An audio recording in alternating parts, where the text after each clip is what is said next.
Hi അസ്സലാമു അലൈക്കും. Welcome to Afsa's diary. നമുക്ക് ചക്കക്കുരു വെച്ചിട്ട് നല്ലൊരു അടിപൊളി ടേസ്റ്റുള്ള എല്ലാ കുട്ടികൾക്കും ഇഷ്ടപ്പെടുന്ന തരത്തിലുള്ള ഒരു സ്വീറ്റ് റെഡിയാക്കി എടുത്താലും. അപ്പൊ സിമ്പിൾ ആയിട്ടുള്ളതുമാണ്. നമുക്ക് ഒരുപാട് ഹെൽത്ത് ബെനിഫിറ്റ് ഉള്ള ഈ ഒരു ചക്കക്കുരു വെച്ചിട്ട് നമുക്ക് നല്ലൊരു സ്വീറ്റ് റെഡിയാക്കി എടുക്കാം. ആദ്യം തന്നെ നമുക്കിത് നന്നായിട്ടൊന്ന് കഴുകിയിട്ട് ഒരു കുക്കറിലിട്ടിട്ട് ഒരു 2-3 വിസിലടിച്ചിട്ട് തൊലിയൊന്നും കളയണ്ട കേട്ടോ. തൊലിയൊക്കെ കളയുന്നതിന് മുമ്പ് തന്നെ നന്നായിട്ടൊന്ന് കുക്ക് ചെയ്തെടുക്കാം. നമുക്ക് ചക്കക്കുരു വെന്ത് വരുമ്പോഴത്തേന് നമുക്ക് അതിലേക്ക് മധുരത്തിന് ആവശ്യമായിട്ടുള്ള ശർക്കര ഇത്തിരി വെള്ളം ഒഴിച്ചിട്ട് നന്നായിട്ടൊന്ന് പാനിയാക്കി എടുക്കാം കേട്ടോ.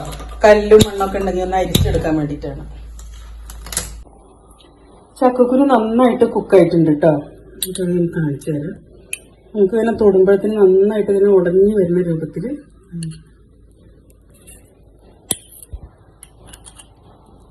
നല്ല സോഫ്റ്റ് ആയിട്ട് തന്നെ ഉടഞ്ഞിട്ടുണ്ട്.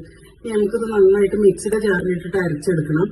അപ്പൊ ഇത് അരച്ചെടുക്കണമെങ്കിൽ നല്ല ഒട്ടും തരിയില്ലാതെ അരച്ചെടുക്കണം കേട്ടോ. അപ്പൊ അതിന്റെ കൂട്ടത്തിൽ തന്നെ നമ്മൾ ശർക്കരപ്പാനിയും കൂടി കൂട്ടി ഒഴിക്കുകയാണെങ്കിൽ നന്നായിട്ട് അരിഞ്ഞെടുക്കും. വെള്ളവും പാകത്തിനായി കിട്ടും. അപ്പൊ ഈ ഒരു ഡാർക്ക് ഭാഗം കളയണ്ട കേട്ടോ. ഈ തൊലി നമുക്ക് കളയേണ്ടത് എനിക്ക് നല്ല ഹെൽത്തിന് വളരെ നല്ല സാധനമാണ്. അപ്പൊ ഇതിന്റെ ആ മുകളിലുള്ള പ്ലാസ്റ്റിക് പോലത്തെ തൊലി മാത്രം കളഞ്ഞിട്ട് കുരുവൊക്കെ നമ്മൾ വേർതിരിച്ച് വെച്ചിട്ടുണ്ട്. നമ്മൾ കുരു എടുക്കുമ്പോൾ എപ്പോഴും പൊട്ടക്കുരു ഒന്നും എടുക്കരുത് കേട്ടോ. നല്ല നോക്കിയിട്ട് നല്ല വൃത്തിയുള്ള കുരു തന്നെ നോക്കിയെടുക്കണം. അപ്പൊ ടേസ്റ്റിന് വ്യത്യാസം വരുള്ളൂ. അല്ലെങ്കിൽ പഴകിയ ചക്കക്കുരു വെച്ചിട്ടൊന്നും നമ്മൾ ചെയ്തെടുക്കുമ്പോൾ നല്ല ഹെൽത്തി ആയിട്ടുള്ള കുരു തന്നെ നോക്കിയെടുക്കണം. ഇനി നമുക്കിതൊരു മിക്സിയുടെ ജാറിൽ വെച്ചിട്ട് നന്നായിട്ടൊന്ന് അരച്ചെടുക്കാം കേട്ടോ. കണ്ടോ, നന്നായിട്ട് കൈകൊണ്ട് ഉടയുന്ന രൂപത്തിലായിട്ടുണ്ട്. അപ്പൊ നമുക്കിതൊക്കെ ഒന്ന് അരച്ചെടുത്തിട്ട് കഴിക്കാം. അപ്പോൾ ഈ വെള്ളത്തിൽ തന്നെ ഇത് അരച്ചെടുക്കാം കേട്ടോ. ഈ വെള്ളത്തിൽ അല്ലെങ്കിൽ ശർക്കരപ്പാനിയിലൊക്കെ അരച്ചെടുക്കാം നമുക്കിത്.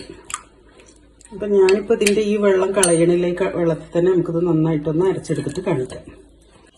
ചെറിയ ഏലക്കയാണ് കേട്ടോ. അതുകൊണ്ട് ഒരു 4 ഏലക്ക ഇടുന്നുണ്ട്.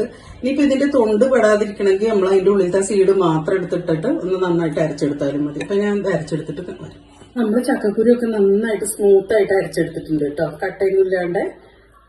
നിറച്ചൊരു സ്പൂണ് നെയ്യിട്ടിട്ട് കുറച്ച് അണ്ടിപ്പരിപ്പും മുന്തിരി വറുത്തെടുക്കാം. ഇനിയിപ്പോൾ നമുക്ക് തേങ്ങാക്കൊത്തോ എന്ത് വേണമെങ്കിലും നമുക്ക് ചേർക്കാം കേട്ടോ. നമുക്ക് ഇഷ്ടമുള്ള നട്ട്സൊക്കെ കയ്യിൽ കൂടുതലുണ്ടെങ്കിൽ എല്ലാം നമുക്ക് ചേർക്കാം അത് കൂടെ. അപ്പോൾ ഈ നെയ്യൊന്ന് ചൂടായി വരട്ടെ. ചൂടായി വരുന്ന നെയ്യിലേക്ക് നമുക്ക് കുറച്ച് അണ്ടിപ്പരിപ്പ് ഇട്ടിട്ട് നന്നായിട്ടൊന്ന് വഴറ്റി കൊടുക്കാം. ഒരുപാട് അങ്ങോട്ട് കരിഞ്ഞു പോകണ്ട കേട്ടോ. എന്നാലും ഒരു ഗോൾഡൻ കളർ ആവുന്ന വരെ ഒന്ന് വഴറ്റി കൊടുക്കാം. ഇതിലേക്ക് നമുക്ക് ഇതിൻ്റെ ഓടൊപ്പം തന്നെ നന്നായി കഴിഞ്ഞാൽ കുറച്ച് ഇത്തിരി മുന്തിരിയും കൂടി ഇട്ട് കൊടുക്കാം. ഇത്ര മതി. നമുക്ക് ഫ്ലെയിം ഒന്ന് കുറച്ച് വെച്ചിട്ട് പതുക്കെ നമുക്ക് പാത്രത്തിലേക്ക് കോരി എടുക്കാം കേട്ടോ. കരിഞ്ഞു പോകാതെ കൊടുക്കാം. ഈ നെയ്യിലേക്ക് ഇനിയിപ്പോ ചൂടായ നെയ്യിലേക്ക് ഒരു സ്ട്രെയിനറിൽ കൂടെ നമുക്ക് ഈ ശർക്കരപ്പാനി കൊണ്ട് ഒഴിച്ചെടുക്കാം കേട്ടോ. ഇതിലേക്ക് നമുക്ക് ഈ അരച്ചെടുത്തിട്ടുള്ള ഈ ചക്കക്കുരുവിന്റെ ഈ ഒരു പൾപ്പ് ഇതിലേക്ക് ഒഴിച്ചു കൊടുക്കാം. ഇനി നമ്മളിതിന്റെ കട്ടയൊക്കെ, അതായത് ഇങ്ങനെ നമ്മൾ അരച്ചെടുക്കുമ്പോഴേ അതിങ്ങനെ ആ ഒരു പൾപ്പ് ഇങ്ങനെ കട്ടയെ പിടിച്ചിട്ടുണ്ട് കേട്ടോ. അതൊക്കെ നമുക്ക് നന്നായിട്ടൊന്ന് ഇളക്കി കൊടുത്താൽ തന്നെ ഉടഞ്ഞു കിട്ടും. ഇത് നന്നായിട്ടൊന്ന് കലക്കി കൊടുക്കാം.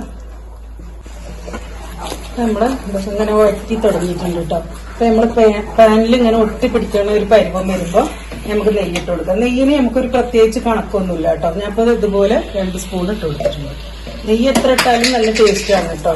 ഇഷ്ടമുള്ളവർക്ക് ഇട്ട് കൊടുക്കാം. നന്നായിട്ട് ഇതിലൊക്കെ ഇങ്ങനെ നെയ്യിൽ കടന്നിട്ട് വേണം ഇതിങ്ങനെ നന്നായിട്ട് മുറുകി വരാനിത്. നമ്മൾ വേറെ ഒന്നും ഇതിൽ ചേർത്തിട്ടില്ല. ഒരു മൈദയോ അല്ലെങ്കിൽ കോൺഫ്ലവറോ ഒന്നും ചേർക്കാതെ വെറും ചക്കക്കുരു മാത്രം വെച്ചിട്ടുള്ളതാണ്. അപ്പൊ നമുക്കിതിൽ നന്നായിട്ടൊന്നിങ്ങനെ വഴറ്റിയിട്ട് മുറുക്കിയെടുക്കണം. പാനിലൊന്നൊക്കെ വിട്ട് വരുന്ന വിധത്തിൽ ആക്കിയെടുക്കണം. ഈ സമയത്ത് ഇതിലേക്ക് നമുക്കൊരു നുള്ളു ഉപ്പിട്ട് കൊടുക്കാം. ഒരുപാട് ഇട്ട് കൊടുക്കരുത്. ഇങ്ങനെ 2 വിരലിൽ പിടിച്ചൊരു ഇത്തിരി നമ്മുടെ ശർക്കര ഈ മധുരവും അതേപോലെ ഒക്കെ പുളിയൊക്കെ നന്നായിട്ടൊന്നിങ്ങനെ കൂടിച്ചേരാൻ വേണ്ടിയിട്ടാണ് കേട്ടോ. നമുക്ക് നന്നായിട്ടൊന്നും കൂടി വഴറ്റിയിട്ട് എടുക്കാം. നമ്മൾ പിന്നെ നെയ്യൊന്നും ഒഴിച്ചിട്ടില്ല കേട്ടോ. നെയ്യ് നമ്മൾ നോൺ സ്റ്റിക്ക് ചട്ടി ആയതുകൊണ്ട് അത്ര തന്നെ നെയ്യിന്റെ ആവശ്യമില്ല. നമ്മളെപ്പോഴും അടിക്കാനുള്ള നല്ല ചട്ടിയിൽ വേണം അങ്ങനത്തെ എന്തെങ്കിലും ചെയ്തെടുക്കാൻ കേട്ടോ.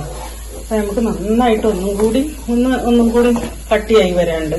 എന്നാലും നമുക്കിത് ചക്കക്കുരു മാത്രമാണല്ലേ, നമ്മൾ വേറൊരു പൊടികളൊന്നും ചേർത്തിട്ടില്ല. പിന്നെ അതേപോലെ ഏലക്ക പഞ്ചസാര കൂട്ടി പൊടിച്ചാട്ടോ ലാസ്റ്റ് ഇത്തിരി ഇട്ട് കൊടുക്കേണ്ടത്. ഇത് കൂടി ഇട്ടിട്ട് നന്നായിട്ടൊന്ന് മിക്സ് ചെയ്ത് കൊടുക്കാം. അപ്പൊ നല്ല പാനിൽ ഇങ്ങനെ ഒട്ടിപ്പിടിക്കാത്ത പരുവത്തിലായിട്ടുണ്ട് കേട്ടോ. നന്നായിട്ട് ഇങ്ങനെ വഴറ്റിയിട്ട് ഇതേപോലെ ആക്കി വെച്ചിട്ടുണ്ട്. കരിഞ്ഞു പോകരുത്. അതിന്റെ കളർ ഇങ്ങനെ മാറി വരാൻ തുടങ്ങി. ഒന്ന് ഡെക്കറേറ്റ് ചെയ്യാൻ വേണ്ടിയിട്ട് കുറച്ച് അണ്ടിപ്പരിപ്പൊക്കെ ഒന്ന് വെച്ചിട്ട് ഒന്ന് ശരിയാക്കി എടുക്കാം. കുറച്ച് മുന്തിരി നമ്മളതിങ്ങനെ ഫ്രൈ ചെയ്ത് വെച്ചിട്ടുണ്ടല്ലോ, അത് കിരിയിട്ട് കൊടുക്കാം. ബാക്കി നമുക്ക് ഇത് കൂടെ ഇട്ടിട്ട് ബാക്കി വഴറ്റി കൊടുക്കാം കേട്ടോ. ഒന്നും കൂടി ബാക്കി വരുന്നത് ഇതിലിട്ട് കൊടുക്കാം. കുറച്ച് നമുക്ക് മുകളിലും കൂടി ഡെക്കറേറ്റ് ചെയ്യാൻ വേണ്ടിയിട്ട് മാറ്റി വെക്കാം. അപ്പൊ നമ്മുടെ അരവ് നല്ല പാകത്തിനായിട്ടുണ്ട് കേട്ടോ. കണ്ടോ, അത് ഈ ഒരു പരുവത്തിലാണ് നമുക്ക് കിട്ടേണ്ടത്. നമുക്കതിൽ കൊട്ടിയിട്ട് നന്നായിട്ട് എല്ലാ ഭാഗത്തും ഒന്ന് ഉപ്പാക്കി വെക്കാം കേട്ടോ. ഒരു സ്പൂണിന്റെ പുറത്ത് കുറച്ച് നെയ്യ് പുരട്ടി കൊടുക്കാം. ഒരിത്തിരി നെയ്യ്. ഇനി എല്ലാ ഭാഗവും ഇങ്ങനെ ഒട്ടിപ്പിടിക്കില്ല കേട്ടോ. എല്ലാ ഭാഗവും ഒന്ന് ഉപ്പാക്കി ഒന്ന് ലെവൽ ചെയ്ത് കൊടുക്കാറുണ്ട്. ബാക്കി വന്ന അണ്ടിപ്പരിപ്പ് മുന്തിരിയും കൂടി അതിന്റെ മുകളിലും കൂടി ഇട്ട് കൊടുത്തിട്ട് നമ്മളെല്ലാവരും അങ്ങനെ നെയ്യ് ഒരു ലേസം പുരട്ടിയിട്ടുള്ള സ്പൂൺ വെച്ചിട്ട് നന്നായിട്ട് ലെവൽ ചെയ്ത് കൊടുത്തിട്ടുണ്ട് കേട്ടോ. ഇനി നമുക്കിതൊന്ന് ഒന്ന് സെറ്റ് ആവാൻ വെക്കാം. ഇപ്പൊ നല്ല ചൂടുണ്ട്. ചൂടാറിക്കഴിഞ്ഞാൽ നമുക്കിത് സെറ്റ് ആയതിനു ശേഷം കൊട്ടിയെടുക്കുമ്പോൾ കാണിക്കാം. അപ്പൊ അത് ചൂടാറിയിട്ട് നന്നായിട്ട് സെറ്റ് ആയിട്ടുണ്ട് കേട്ടോ. അപ്പൊ നമുക്ക് ഒരുപാട് സമയമൊന്നുമില്ല. ചൂടാറി കഴിയുമ്പോൾ തന്നെ നമുക്ക് ഇത് കിട്ടും. നമുക്ക് സൈഡ് വേണമെങ്കിൽ ഒന്നിങ്ങനെ വിടുത്തി കൊടുക്കാം. അത് പെട്ടെന്ന് കൊട്ടിയേ പോരും. കാരണം നമ്മൾ നെയ്യൊക്കെ ഇങ്ങനെ വരട്ടിയിട്ടാണല്ലോ വെച്ചിട്ടുള്ളത്. അപ്പൊ സൈഡ് ഒന്ന് വേണമെങ്കിൽ ഇങ്ങനെ വിടുത്തി കൊടുക്കാം.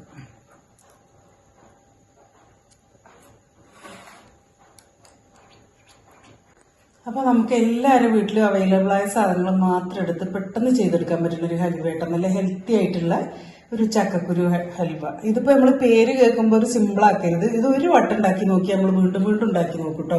നല്ല വായിലിട്ട് അങ്ങനെ അലിഞ്ഞു പോണ തരത്തിലുള്ള നല്ല സോഫ്റ്റ് ഹൽവയാണ്. ഇപ്പൊ നമ്മൾ ഇതിനു മുമ്പ് പഴത്തിന്റെയും ഒരുപാട് ഹലുവയുടെ റെസിപ്പികൾ ഇട്ടിട്ടുണ്ട് കേട്ടോ. ഒക്കെ വെറൈറ്റി ടേസ്റ്റുകളിലുള്ളതാണ്. എന്റെ വീഡിയോ ആദ്യമായി കാണുന്നവരാണെങ്കിൽ സബ്സ്ക്രൈബ് ചെയ്യണേ. വീഡിയോ ഇഷ്ടമായെങ്കിൽ ഫ്രണ്ട്സിനും റിലേറ്റീവ്സിനും ഒക്കെ ഒന്ന് ഷെയർ ചെയ്യണം. വീഡിയോ കണ്ടതിന് ശേഷം ലൈക്കും കമന്റും ചെയ്യാൻ മറക്കരുത്. ഇൻഷാ അല്ലാഹ് മറ്റൊരു കുഞ്ഞു വീഡിയോയുമായി വരുന്നത് വരെ അസ്സലാമു അലൈക്കും.